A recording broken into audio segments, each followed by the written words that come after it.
আপনাদেরকে বলি, যে লীলায় গোবিন্দ আমাদেরকে বলে গেছেন যে তাকে 16 আনা সম্প্রদান করে তবেই সমর্পণ করে ডাকতে হয়, তবে তিনি আমাদের পার করেন। এই লীলাটি বোঝাতে গিয়ে তিনি করলেন নৌকা বিলাস লীলার উদ্ভব। তার আপামর ভক্তগণের উদ্দেশ্যে তিনি বললেন যে 16 আনা সম্প্রদান করে আমায় স্মরণ করো।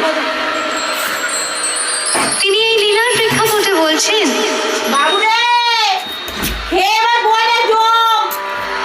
একদিন মলয় মা ও অষ্টসখীকে সঙ্গে নিয়ে রাধারানী আমার দুধে দুগ্ধ বিক্রয়ের লাগি মথুরার হাটের দিকে যাত্রা করেছেন।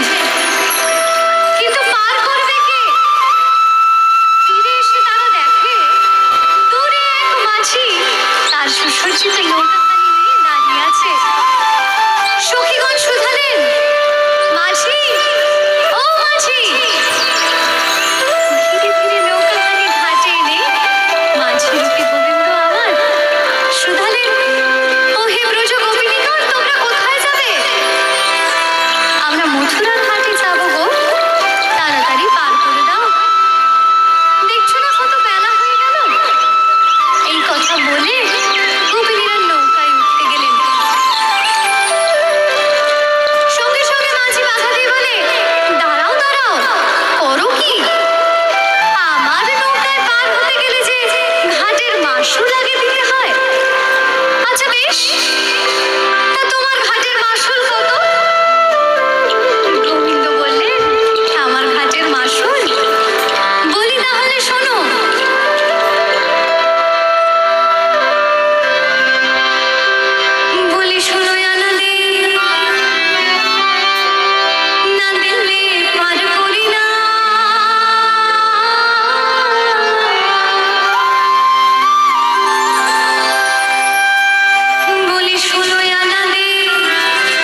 আমরা 6 আনা দেব। গোবিন্দ বললেন তাতেও হবে না, কারণ ষড়রিপু বশ মানে না যে, তাই 6 আনায় কেমন করে পার করি। সখীগণ বললেন বেশ, তাহলে আমরা 7 আনা দেব। গোবিন্দ বললেন দেখো বাবু, 7 আনাতে পার করতে পারবো না গো। 7 সমুদ্রের ঢেউ লাগবে আমার জীর্ণ তরিতে, তরি যে ডুবে যাবে, তোমাদের মহামূল্যবান প্রাণ যাবে, সেক্ষেত্রে কলঙ্ক তো এই মাঝের নামেই আসবে, তাই 7 আনাতে পার করতে পারবো না গো। সখীগণ বললেন বেশ, তাহলে আমরা 8 আনা দেব হে, 8 আনা দেব হে, 8 আনা দেব হে, 8 আনা দেব হে, অষ্ট সখী মিলে 8 আনা দেব হে, অষ্ট সখী মিলে 8 আনা দেব হে। গোবিন্দ বললেন 8 আনা? ওমা, 8 আনা মানে তো যাকে কেউ জানে না গো। ভাবুন একবার, গোবিন্দ তো স্বভাব চতুর, তাই চাতুরি করে সখীগণ বললেন 8 আনার কথা, আর গোবিন্দ তাকে বললেন 8 টানার কথা, অর্থাৎ যাকে কিনা কেউ টানে না।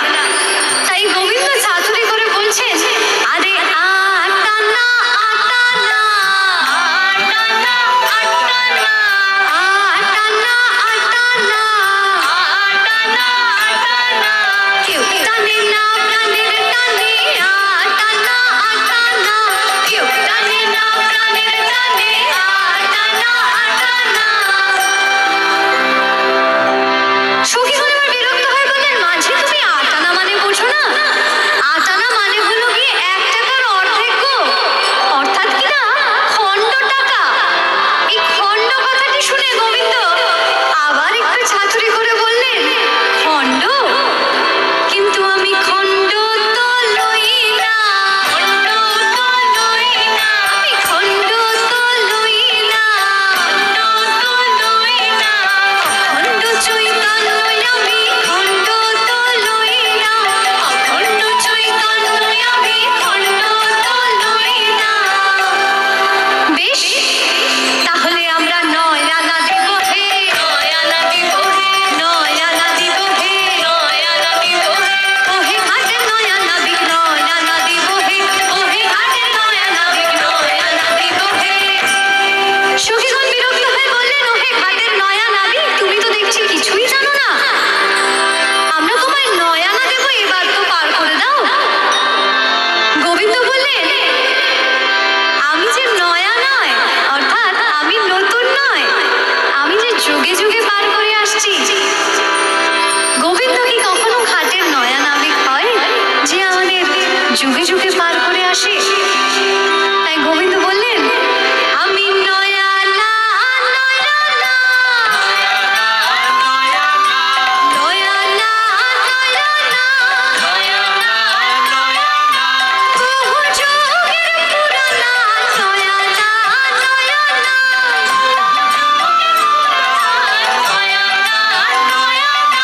যুগে যুগে পার করি, নয়া না, নয়া না, যুগে যুগে পার করি, নয়া না, নয়া না। সখীগণ বিরক্ত হয়ে বললেন, সত্যি করে বলো তো মাঝি, তোমার ঠিক কি চাই? তোমার দেখছি কোনোটাতেই হয় না। গোবিন্দ বললেন, সত্যি করে বলি আমার কি চাই। এই কথা বলে তিনি আপামর ভক্তগণের উদ্দেশ্যে তার কথা বললেন, এই লীলা করার প্রধান উদ্দেশ্য। তিনি বললেন, তোমাদের 16 আনা দাও না, তোমাদের 16 আনা দাও না। কিভাবে দেবেন এই 16 আনা? তাও বললেন, বললেন 10 ছয় যোগ করে 16 আনা দাও না।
যেখানে লুকিয়ে আছে আমাদের অমূল্য রত্নধন, যে রত্নধনের সন্ধান, যে সুখ শান্তি ভালোবাসার সন্ধান আমরা নিত্য করে বেড়াই, আমাদের নিত্য কাম্য, সেই অমূল্য রত্নধন এই হরিনামের দ্বারাই আমরা সেই অন্তরের অন্তঃস্থলে ডুব দিতে পারি আর সেই অমূল্য রত্নধনের খোঁজ পেতে পারি। এ কথা আমি নয়, কুবের গোসাই এবং পরবর্তীতে ঠাকুর শ্রী শ্রী রামকৃষ্ণদেব তার কথাগুলোতে বলে গেছেন।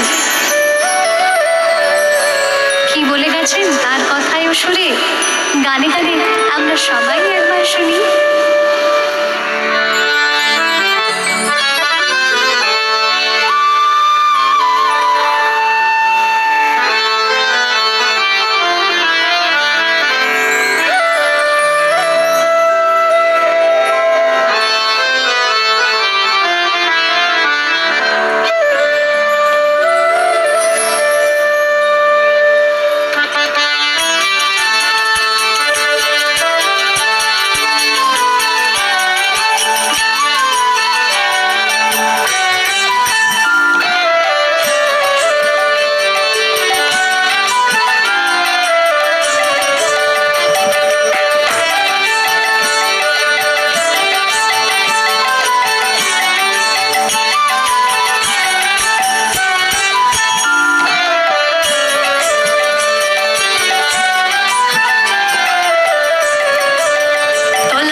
জানা নেই কোথায়।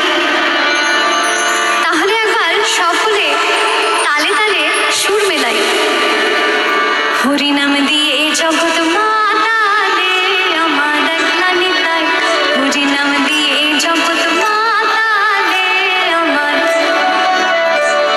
তাল দিতে পারি তো, গানের তালে তালে দিতে পারি সবাই মিলে গানের তালে। হরি নাম দিয়ে জগৎ আমার একলা নিতাই, হরি নাম দিয়ে জগৎ মাতা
লীলা স্মরণ করলাম।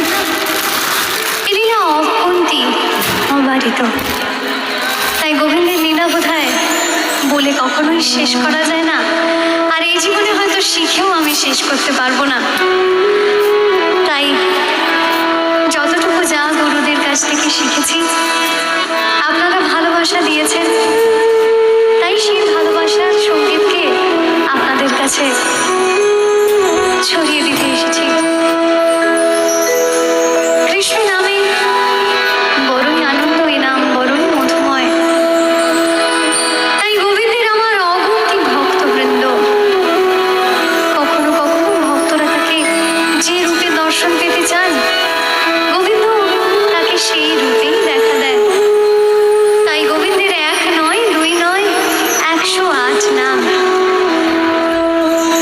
যে নাম উপস্থিত মায়েরা নিত্য তাদের সংসারের মঙ্গলার্থে ঠাকুর ঘরে পাঠ করে থাকেন, তাদের ঠাকুর ঘরের ছোট্ট গোপালটির জন্য অথবা বাড়ির ছোট্ট মানুষটির জন্য সেই অষ্টতর শতনামের কিছু অংশ আজ আমরা উপস্থিত সকলে মিলে একবার গুনগুন করি।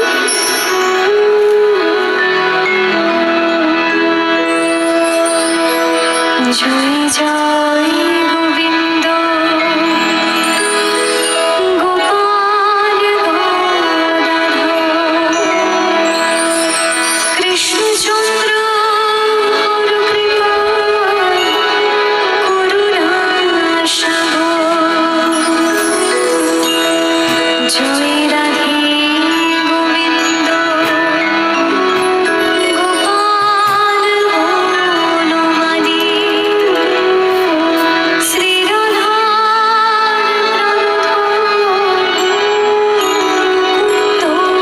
মুরারি। হরিনামের ভাই গোবিন্দ নামিনী,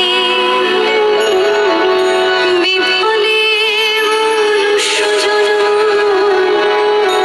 যায় দিনে দিনে।